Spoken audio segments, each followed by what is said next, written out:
Agora nós vamos conversar com o candidato à Prefeitura de Canoas pelo Partido Republicanos, César Augusto.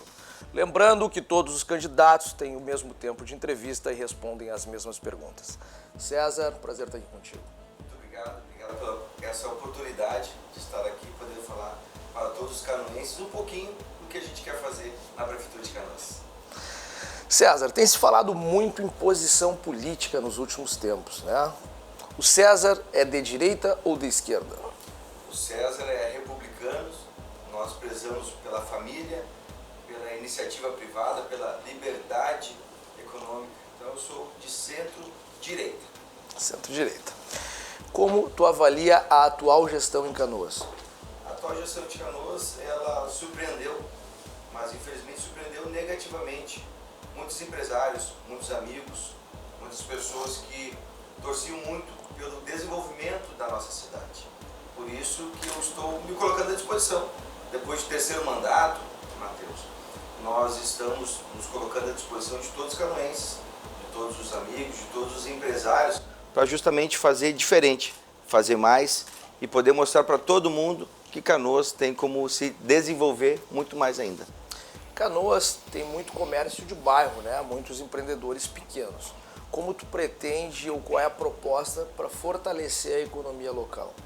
Fantástico, ainda mais agora que nós estamos caminhando, visitando a cidade, falando com os comerciantes, nós sabemos do potencial que tem os nossos bairros.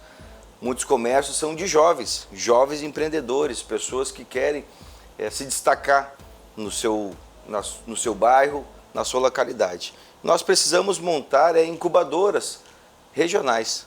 Ou seja, nos quadrantes que nós temos, nós precisamos movimentar aquela economia local através de um trabalho consciente, um trabalho de assessoramento para os jovens empreendedores dos bairros. No cenário pós-pandemia, despesas aumentaram, receitas caíram. Como administrar a cidade tendo esse contrabalanço? Nós pegamos recentemente um índice pela Unilassalle e foi feita uma pesquisa. Nesses meses de pandemia, nós sofremos ali mais de 6 mil desempregados. E principalmente os comerciantes. Isso em Canoas? Em Canoas. E principalmente os comerciantes, né? A indústria se manteve, que 70% da economia de Canoas é pelas indústrias. Mas o comércio, que gera muito emprego, teve um desfalque realmente. Nós tivemos praticamente 6 mil desempregados nesses meses de pandemia. E como reestruturar isso, César? Nós precisamos resgatar a dignidade do comerciante, a dignidade do empreendedor, auxiliando eles para movimentar novamente a sua economia. Nós precisamos resgatar inclusive a dignidade da família, que foi desabrigada, né, por essa pandemia que veio sem pedir licença. César, com relação ao transporte público, que nós sabemos que impacta diretamente, eu sou empresário, preciso que as pessoas que trabalham na nossa empresa cheguem, não se coloquem em risco, que elas estejam no horário certo. O que tu pensa com relação ao transporte público de Canoas? Antes de falar em transporte público, nós temos que ver como está as nossas vias, as nossas ruas, as nossas avenidas. Não adianta a gente cobrar da empresa um ônibus tecnológico, um ônibus moderno, um BRT, se nós não temos ruas pavimentadas para usar essa estrutura. Também não adianta nós sonharmos em dividir a nossa cidade com 4 empresas. Eu acho que isso não vai funcionar, porque os aplicativos, os Ubers, o Pop, o 99, estão ocupando muito espaço do transporte coletivo. É mais barato hoje ir de aplicativo do que do transporte coletivo. Nós precisamos pensar em subsidiar essa passagem para todos os trabalhadores não perderem o seu horário de trabalho. Com relação à UPA do idoso, as UPAs que foram fechadas, né, isso afeta a saúde e geração de emprego e renda no município, porque não atrai, né? Quais são os teus projetos com relação às UPAs? Verdade, infelizmente em Canoas hoje foram 2 UPAs fechadas, 2 UPAs de 16 horas. Nós precisamos reabrir essas UPAs de 16 horas. Também nós precisamos dividir nos quadrantes as UPAs para o idoso. Não adianta só pensar em em atender o idoso no centro da cidade. O idoso está na vila, o idoso está na periferia, o idoso está no bairro. Nós precisamos dar essa atenção, reabrindo a UPA do idoso e manter essa dignidade que os nossos idosos tanto precisam. Como fazer isso? Da onde buscar receita para isso? Receita tem. Cidade de Canoas é a terceira maior cidade do estado do Rio Grande do Sul. Nós temos diversos deputados, parceiros, que seguidamente estão enviando emendas parlamentares, principalmente na área da saúde. Nós precisamos pensar em humanizar o atendimento, priorizar a saúde. Se nós priorizamos a saúde, nós temos geração de emprego, nós temos o trabalhador que venha estar contente e feliz com a sua saúde familiar e de poder ir trabalhar. Tenho certeza que se nós priorizarmos a saúde, nós vamos, inclusive, desenvolver economicamente a nossa cidade. E sobre o Hospital Nossa Senhora das Graças, que a gente sabe que ele não é um hospital de responsabilidade do município, mas existe uma responsabilidade, vamos dizer assim, né? Sei lá, vamos falar, o município teria que se envolver mais, sem dúvida, na gestão daquele hospital, né? Então eu também tenho que ter cuidado da forma em que eu coloco as perguntas para os candidatos, né? Mas qual o teu projeto para aquele hospital? Assim, até onde a prefeitura pode alcançar aquele hospital? Mateus, eu tenho o maior carinho pelo Nossa Senhora das Graças. Eu nasci no Nossa Senhora das Graças, né?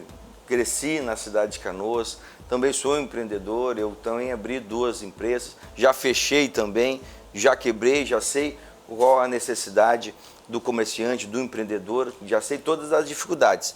E o Gracinha é assim, o Gracinha é mantido por uma associação, mas deveria sim ter uma atenção a mais da questão pública, do gestor, porque não adianta nós investirmos milhões mensalmente para o Nossa Senhora das Graças se nós não tivermos uma boa gestão na área da saúde.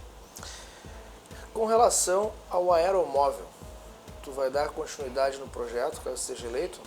Não, o aeromóvel é fantástico, eu acho que muitas pessoas que estão nos assistindo, que viajam ao mundo inteiro, sabem que as principais cidades também não têm esse acesso ao aeromóvel, em poucas localidades temos. E aqui na cidade de Canoas seria fantástico se nós tivéssemos essa viabilidade econômica. Hoje nós não temos ainda. Precisamos preparar para o futuro e é isso que eu quero. Eu quero olhar para o futuro, quero mostrar que os canoenses podem olhar para o futuro, mas não é o momento não de aeromóvel na cidade de Canoas. Correto. Visando o empreendedorismo e as escolas municipais, como que tu acha que pode fomentar, até mesmo com análise de perfil, etc., nessas crianças, que elas consigam se sobressair de alguma maneira, visando serem empreendedoras ou visando crescerem com startups e não somente estarem ali naquele momento da escola, né? Vamos falar do contraturno. É verdade. No ano de 2008 eu protocolei na Câmara de Vereadores um projeto de lei onde incluiria no currículo escolar do município de Canoas a matéria, a disciplina do empreendedorismo. Não me foi permitido, foi vetado esse projeto por falta de organização. Nós temos professores capacitados e também nós precisamos levar essa estrutura para todos os nossos alunos do ensino fundamental, do ensino médio. Essa consciência de ajudar a sua família, de querer empreender. Por isso nós precisamos fazer cursos técnicos no extra classe, no pós-aula, no contraturno, de poder levar a todos os nossos alunos, os nossos estudantes, essa experiência de querer e provocar também nos nossos alunos de querer empreender aqui na nossa cidade de Canoas. Como pretende incentivar os informais ou até mesmo os desempregados a empreender em Canoas? Hoje, na cidade de Canoas, nós temos muitos trabalhadores informais. Pessoas que levam o seu ganha-pão, que levam o seu leite para dentro da sua família. Nós precisamos também fazer com que eles venham se qualificar, se qualificando através de cursos qualificatórios para eles poderem desenvolver mais o seu produto e poder vender mais. Mas também nós precisamos pensar em registrá-los, para inclusive dar algumas garantias para esses trabalhadores informais. Suas propostas abordam cursos profissionalizantes. Vou ter que fazer essa pergunta de novo, que eu me atrapalhei. De novo. Suas propostas abordam cursos profissionalizantes visando capacitar mais pessoas em Canoas e não só os informais? Sem dúvida, como eu falei no início, nós precisamos pensar em ter incubadoras regionais nos nossos quadrantes. E através dessas incubadoras também abrir espaços para todo aquele pequeno comerciante, o que está iniciando, ou até mesmo aquela pessoa que hoje não tem ideia para onde ir, mas querem empreender. Nós vamos sim dar cursos, qualificar, preparar as nossas pessoas, aqueles futuros empreendedores e jovens para ir para um caminho certo no empreendedorismo. Canoas tem lá um parque digital que está sendo desenvolvido, né? Na verdade é um parque tecnológico, né? O que tu pensa sobre esse upgrade digital para Canoas? É fantástico. No nosso governo a gente quer transformar a cidade de Canoas uma cidade tecnológica, uma cidade das startups, uma cidade do empreendedorismo. Para isso nós precisamos trazer recursos e pessoas capacitadas que venham trabalhar em cima dessa tecnologia. Eu acho que hoje, no mundo que nós vivemos, a tecnologia é tudo. E as empresas estão muito avançando nessa questão. O que nós precisamos é fazer que a gestão pública também venha avançar. Nós precisamos reduzir despesas, reduzir cargos de confiança, que é o CCs, e modernizar o atendimento através da tecnologia. Como que é ou como será a tua relação com o atual governo do Estado? Nós temos uma boa relação com o Eduardo Leite, sabemos de todos os desafios que ele tem aqui para administrar o nosso governo. Nós teremos um diálogo muito aberto, mas também vamos cobrar das ações do governador, porque se fosse no meu mandato, se eu já estivesse como prefeito da cidade de Canoas, nós não fecharíamos comércio, nós não fecharíamos os estabelecimentos, porque nós teríamos ali sim uma educação e uma segurança para dar para todos os trabalhadores e para os empresários também. Correto. Tu és vereador, né? E como que será a tua relação com a Câmara de Vereadores caso seja eleito? Essa é uma boa pergunta, porque eu estou no terceiro mandato. Estou há 12 anos como vereador. Já fui presidente da Câmara de Vereadores. Fui o presidente que fez gestão, que mais economizou. Nós, no nosso mandato como presidente da Câmara, eu devolvi 5 milhões de reais que eu economizei, fazendo gestão. Nós teremos um diálogo muito aberto com os vereadores. E inteligente é daquele prefeito que escuta o vereador, porque o vereador está na frente do trabalho nas periferias, nos bairros e junto aos empresários. Nós precisamos e teremos um diálogo muito aberto com todos os vereadores. E mesmo não tendo toda a bancada na Câmara, tu crê que serás apoiado pela grande maioria? Sem dúvida, até toda a abertura e o respeito que nós temos hoje. Como eu falei, depois de 12 anos nós temos um respeito junto aos demais vereadores. Eu quero que renove, eu quero que você que está nos assistindo também venha dar a oportunidade de um político ou uma política, um homem ou uma mulher, de desenvolver o seu trabalho na Câmara de Vereadores. Nós precisamos renovar. Na Prefeitura também precisamos renovar. Tu és uma pessoa que vai lá e faz, e por quê? Eu vou e faço porque eu quero dar exemplo para todos os jovens que têm como ir, fazer e ter o seu resultado positivamente. Como eu falei, eu com 28 anos me elegi a vereador em Canoas. Eu fui o presidente mais jovem da cidade de Canoas, com 30 anos. E hoje quero ser também o prefeito mais jovem da cidade de Canoas. Porque eu vou e faço. E quero que todos também se despertem essa possibilidade de ir fazer. Dentro da sua escola, na sua faculdade, dentro da sua família, dentro do seu comércio, da sua empresa. Inclusive, nós precisamos ir e fazer dentro da política também.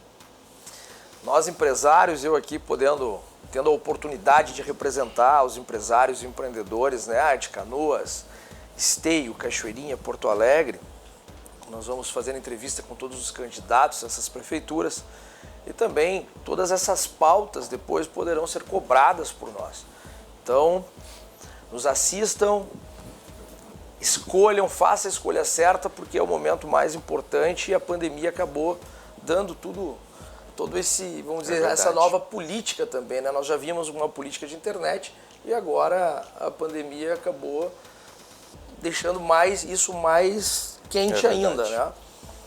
Então é isso, nossa entrevista chega ao fim, quero agradecer a tua presença, desejo sorte, sucesso aí nessa trajetória, e se tu for eleito, a gente vai estar ali do teu lado cobrando todas essas pautas. Importante, muito obrigado por esse espaço e ficamos à disposição, como eu sempre falo, precisamos olhar para o futuro e Canoas merece mais, Canoas merece um jovem político que quer olhar para o futuro. Muito obrigado.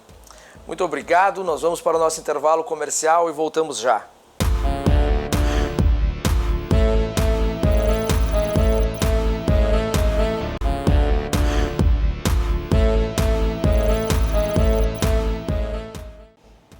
Agora nós vamos conversar com o candidato à Prefeitura de Canoas pelo PSOL, Pablo Henrique. Lembrando que todos os candidatos têm o mesmo tempo de entrevista e respondem as mesmas perguntas. Pablo, um prazer estar aqui contigo. Tudo bom, João, companheiro. Prazer é nosso poder ter esse espaço aí de conversa e diálogo. Muito bom. Vamos para a nossa primeira pergunta. Pablo, tem se falado muito em posição política, né? Principalmente nos últimos 2 anos. Tu te considera um cara de direita ou de esquerda? Eu me considero um cara de esquerda, né? Nessa concepção histórica do que vem ser a esquerda, né? Dos espaços dos atores sociais que buscam mais direitos, que buscam mais garantias, né? Que em algum tempo lá, quando surgiu a direita e a esquerda, lá no Congresso da Revolução Francesa, né? Quem ocupava essa parte de esquerda eram os liberais, que contra a nobreza, contra os defensores da nobreza, queriam mais direitos liberais. Com o avançar da história, com o avançar dos atores sociais, a classe trabalhadora foi se organizando e foi ocupando esse espaço de querer mais direitos. E quem ficou do ponto de vista esquerda ficou os socialistas, os anarquistas ocuparam esse espectro da esquerda, reivindicando mais direitos nessa sociedade, e os liberais ocuparam aquele espaço que antes eram da nobreza, né, das classes conservadoras.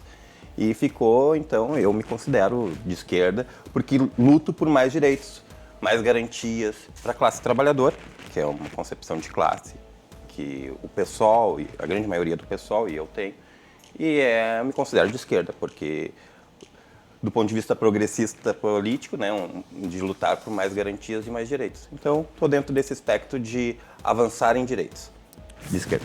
Ok. E como que tu avalia a gestão atual? A gestão atual do prefeito Busato, em Canoas, é uma gestão que é temerária em vários aspectos, né? O aspecto da questão da saúde, com recorrente em questões de problemas nas parcerias público-privadas, que a gente sempre vem denunciando, né? A falta de municipalização de fato das questões de saúde, do concurso público, do profissional qualificado dentro da área da saúde, que gera essa questão dessa precariedade na relação das parcerias público-privadas, que já vinham da gestão anterior, e que daí o Busato fala assim, mas não é só da minha, e é verdade. Daí o Busato está correto em dizer que já vinha desde o Jair Jorge, né? Então é isso, assim, com a GAMP, com esses grupos terceirizados, né, que são de parcerias público-privada, que na verdade fazem joguetes políticos para cargos e não tem nenhum compromisso, né, ético com o usuário do sistema de saúde. Isso é um dos problemas. Outros problemas é a questão de transporte público em Canoas, que tem um monopólio de mais de 40 anos. A minha trajetória dentro de Canoas de militância também tem muito questão de luta contra esse monopólio, porque é um atendimento precário à população. Houve algumas melhorias, pontuais inclusive, mas elas são ineficientes para o desafio que nós temos, né, contemporâneo de uberização, de, né, o transporte público ser em massa para as pessoas usarem mais transporte público e reduzir o uso de automóvel.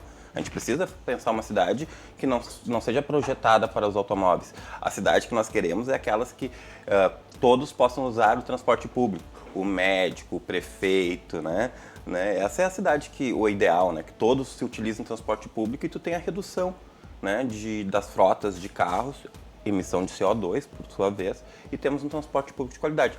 E isso em todas as gestões pecou, porque sempre teve essa relação com o privado, que é a empresa privada de ônibus, que tem um monopólio, sempre muito escusa, sempre muito... em que em todas as cidades das regiões metropolitanas você percebe isso, né? Essa coisa das grandes empresas de ônibus comandando o poder político local, né? Que é uma coisa que é muito prejudicial, prejudicial ao usuário, à população em geral. E a natureza, né? Porque acho que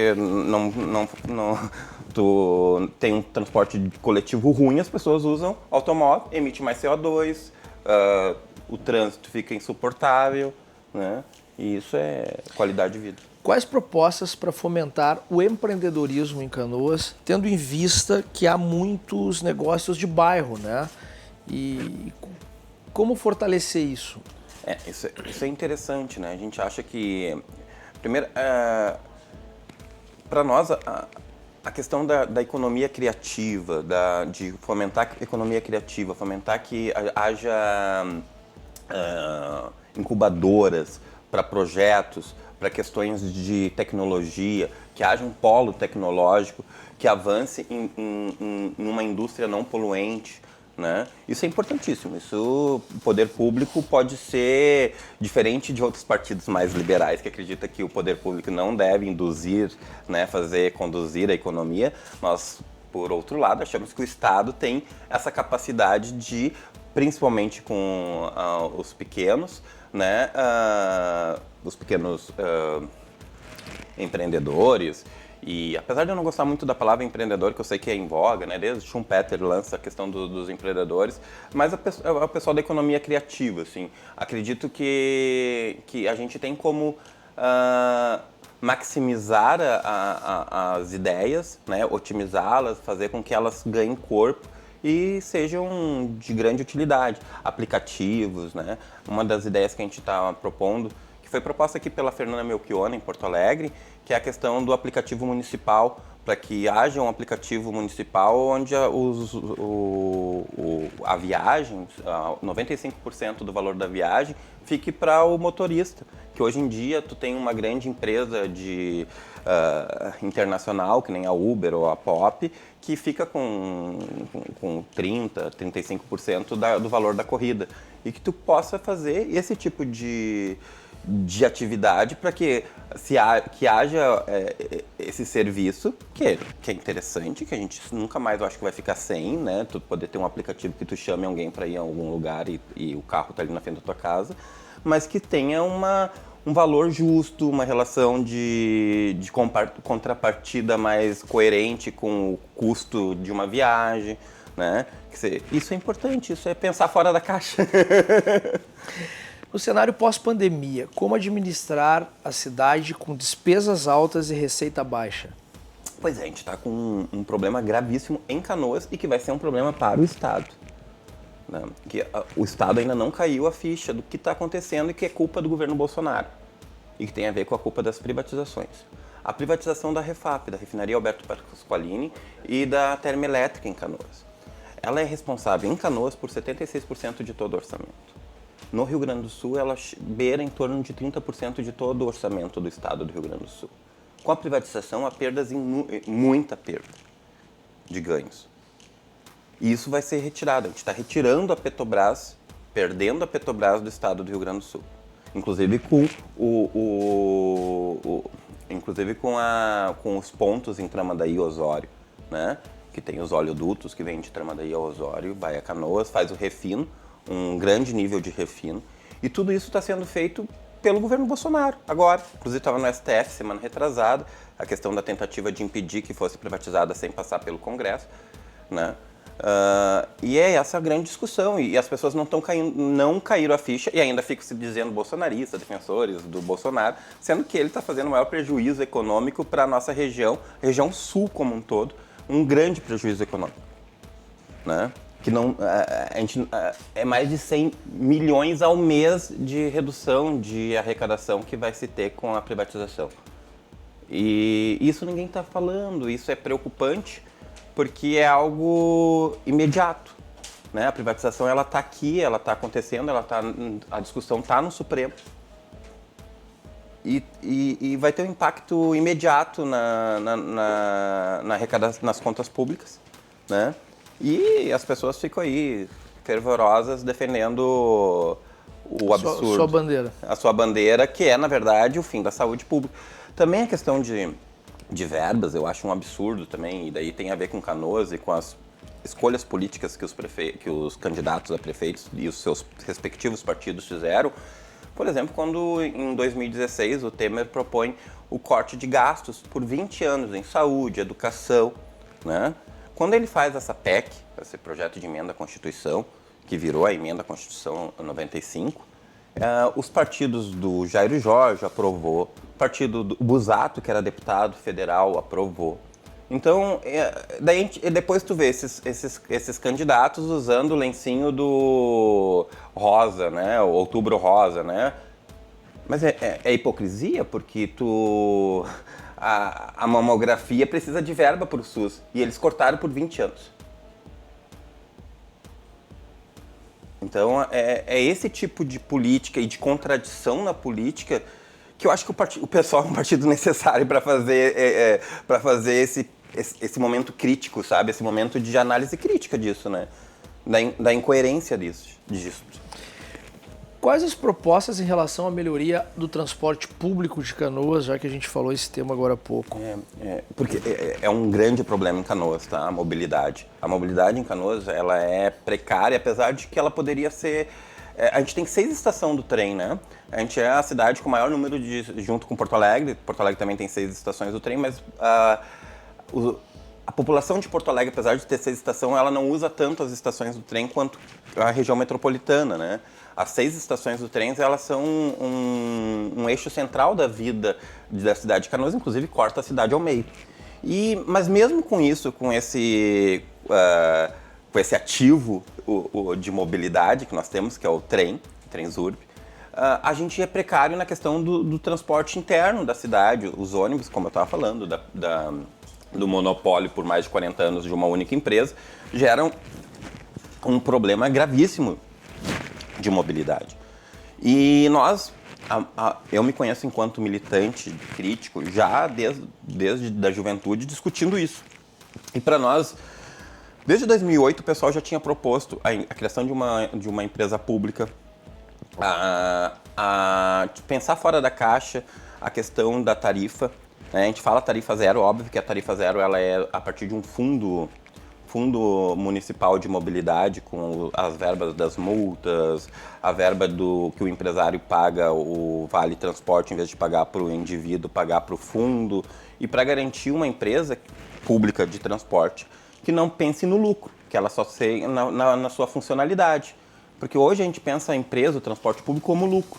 E esse é um equívoco, porque o transporte público ele não deve gerar lucro, ele deve dar acesso a direitos.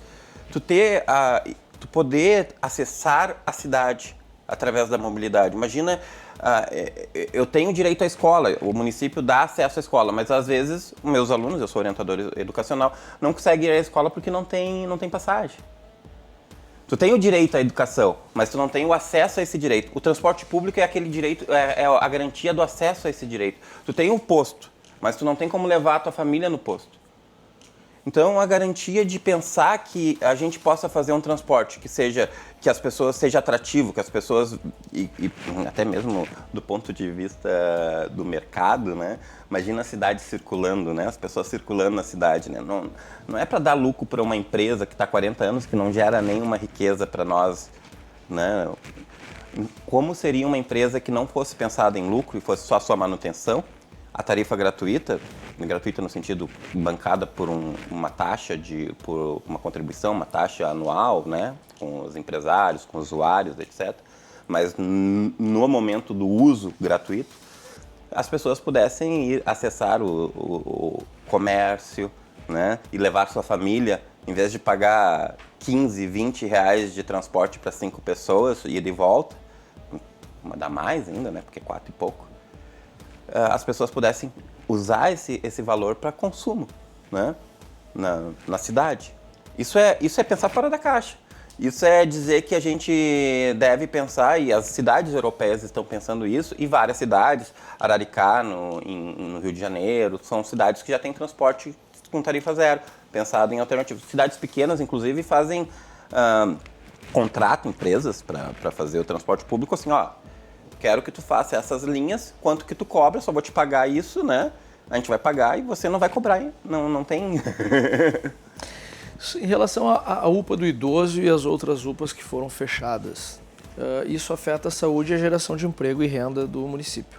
Quais são os teus projetos em relação às UPAs? Primeiro é fazer essa denúncia que eu falei lá da PEC de 2016, né? Que é os partidos, eles falam, tu fechou, todos eles fecharam. Porque todos eles aprovaram, exceto acho que o PT, que não fez essa aprovação, mas todos os outros que estão concorrendo, exceto o PT e o PSOL, todos os outros que estão concorrendo aprovaram a emenda constitucional 95, inclusive o prefeito Busato aprovou, porque ele era deputado federal, que corta verbas por 20 anos, em saúde, educação, cultura e segurança. Todas as verbas sociais são cortadas por 20 anos. É óbvio que equipamentos de saúde... Mas isso não foi muito divulgado, né, Paulo? Teve uma greve geral por causa dessa mobilização. Às vezes há uma tentativa de estancar. A mídia não fez um alvoroço referente a isso, né? Pois é. Isso tem a ver com os interesses, né, de divulgação ou não de certas informações, né? A gente sabe que corporações, né, têm seus interesses, até porque tem uma retórica de Estado mínimo, tem uma retórica que compra, tem o seu direito de fazer isso, né? Mas, entretanto, ela cria também os seus mecanismos de autoproteção e não divulgar aquilo que entra em desacordo com seus interesses, inclusive ideológicos de corporações. É da vida. Eu sou sindicalista, eu sei disso, porque eu sei que para furar o bloqueio, por exemplo, para dizer, olha, o Eduardo Leite está nos massacrando, né? A gente não consegue, porque tu tem uma mídia no Estado, uma corporação midiática no Estado que impede a gente conseguir fazer todos os ataques, por exemplo, que a gente sofre na área da educação. É do jogo político, né? E a gente entende. A gente acha que... E é do jogo político, por isso que o movimento social faz barulho. Para ser ouvido, porque o poder é surdo.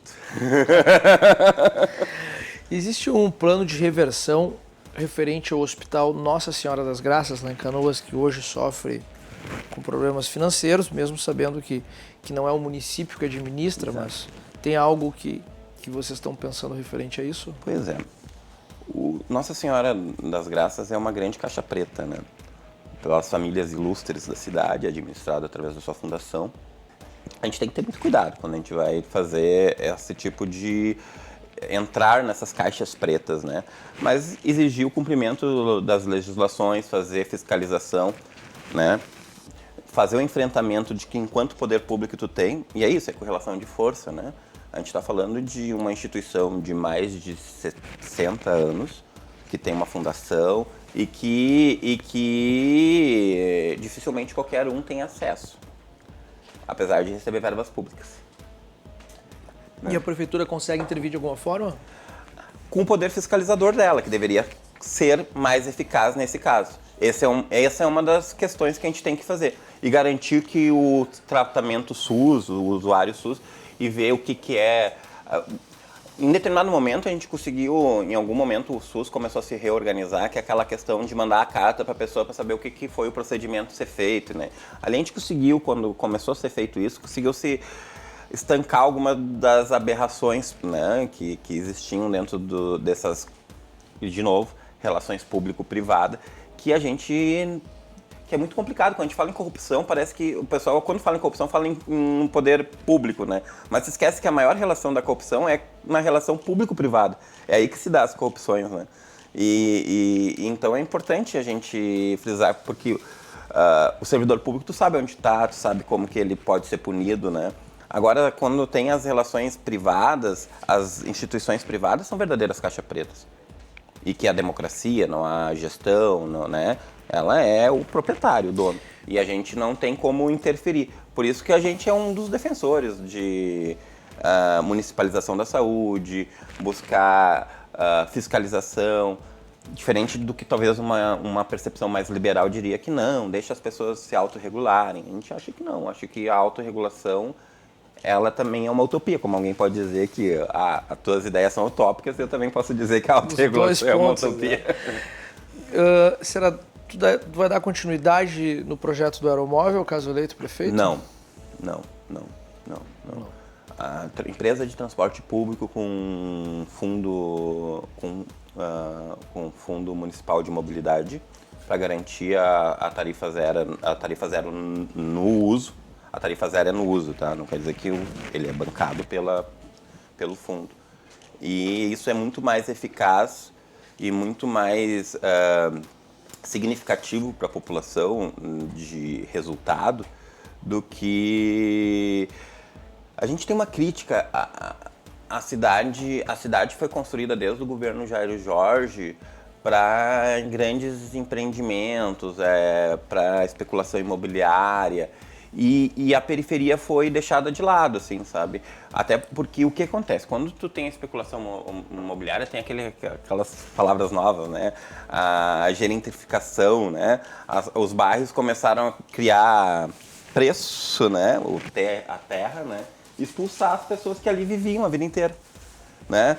Um terreno no Guajuviras começou a valer um valor que as pessoas começaram, na Matias Velho, por exemplo, perto do shopping, valores que as pessoas tiveram que sair, vender, para ir para morar em outras periferias, ir para Nova Santa Rita, ir para outros bairros, e não usufruíram dos benefícios, né? Na verdade, elas acabam perdendo os benefícios, então é uma expulsa, né? Vai expulsando as pessoas dos seus locais de moradia tradicionais, né? E a gente acha que a gente pode fazer uma outra diferente, inverter essas prioridades, fazer uma garantia de moradia digna nas periferias, né? Com transporte público, que as pessoas possam acessar a cidade. E óbvio que a questão imobiliária se beneficia a partir dessas perspectivas, não com grandes empreendimentos, né? E que acabam expulsando a população mesmo e criando outros bolsões de periféricos mais distantes. Então as pessoas cada vez ficam mais distantes da cidade, do centro da cidade, né? Elas vão, em vez da gente ir fazendo uma lógica de incorporando as pessoas, de fazer com que elas se integrem à cidade, a gente vai de novo criando uma cidade excludente, né? A gente vai jogando as pessoas para mais longe, para mais distante. Daí aquele trabalhador que fazia o translado para o seu trabalho, que levava 20 minutos, agora leva 2 horas para chegar no local de trabalho. E é esse tipo de lógica que a gente é um pouco contra e a gente acha que não vai ter. Que tem que mudar. Não vai ter coisas milaborantes, né? A gente quer saneamento básico, a gente quer horta comunitária, porque as pessoas num período de pandemia têm a questão de segurança alimentar. Isso é o inovador. A gente quer um dia sem carne nas nossas escolas, para que as crianças pedagogicamente consigam entender que o consumo de carne tem questão da pegada hídrica, como o consumo de carne pode ser prejudicial no sentido de ambiental. É isso, essas inovações. Reciclagem. Imagina que lindo que hoje em dia a gente fala qual é a grande inovação. A grande inovação é que as pessoas consigam saber a importância de separar o lixo, né? Isso já é uma grande inovação, né? Que já é algo, né? Visando o futuro dessa geração escolar, das escolas municipais de Canoas, vocês pensam em algum projeto visando escolas técnicas, empreendedorismo, algo nesse sentido? Sim, escola técnica sim. A modelo de Triunfo, né? Triunfo tem escolas municipais de ensino médio e técnica, né?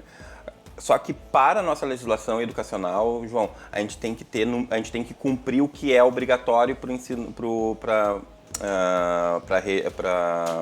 as obrigações do município. A gente só pode investir em escolas técnicas se a gente cumprir, e está bem escrito na legislação, na LDB e na Constituição, se a gente cumprir a nossa obrigação, que é ensino fundamental e educação infantil. Só se a gente tiver cobertura 100% de educação infantil e de ensino fundamental. Então, para ter escola técnica, a gente tem que... Primeiro ter o básico. Ter o básico. E vamos, acho que tem como cobrir uma cidade grande como Canoas, a gente tem como fazer a cobertura 100% da educação infantil, que é algo extremamente importante. E sim, escolas técnicas, porque as que a gente tem a potencialidade de uma região metropolitana, né? E se não for municipal, que seja, né, que a gente seja um motor de incentivo para que a rede federal se amplie, né, para que a rede estadual, que só tem uma escola técnica em Canoas, né, que é a Bento Gonçalves, né, só tem imagina uma cidade com 350 mil habitantes, tem uma única escola técnica do estado, né? O Instituto Carlos Chagas, por exemplo, tem só tinha o curso de contabilidade, hoje em dia só continua com o curso normal, que é o magistério, né? Sim. Essas coisas também a gente pode fazer a parceria e incentivar que seja ampliado, porque mercado né? Tanto é que a gente tem inúmeras escolas privadas de técnicas, né, na cidade, na região, e não tem a oferta pública. O que falta é a oferta pública. E como que será a tua relação com o atual governo do estado? É a relação republicana que a legislação impõe, né? São entes federados, né, que têm a sua autonomia, né? E é isso que em toda relação republicana do Estado Democrático de Direito tem que ser, né?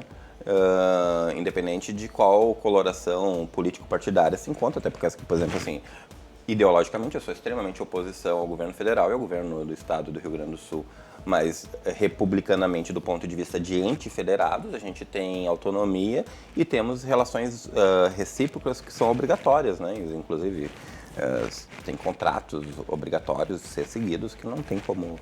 Né?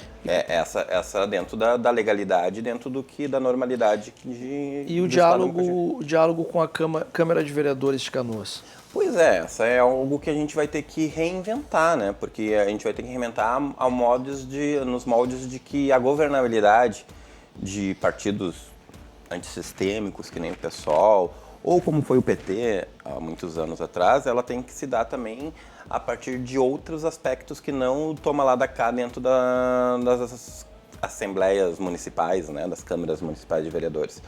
Então, a participação popular ela é um instrumento também de garantia de governabilidade, né? E não só de governabilidade, como também de pedagógico, que as pessoas assumam a política para si e tomam as rédeas da política. Em situações em que, muito provavelmente, qualquer partido progressista que assuma governo e que tenha uma proposta de transformação um pouco mais radical, um pouco mais fora da caixa, vai ter que fazer governabilidades com a participação popular. Porque a lógica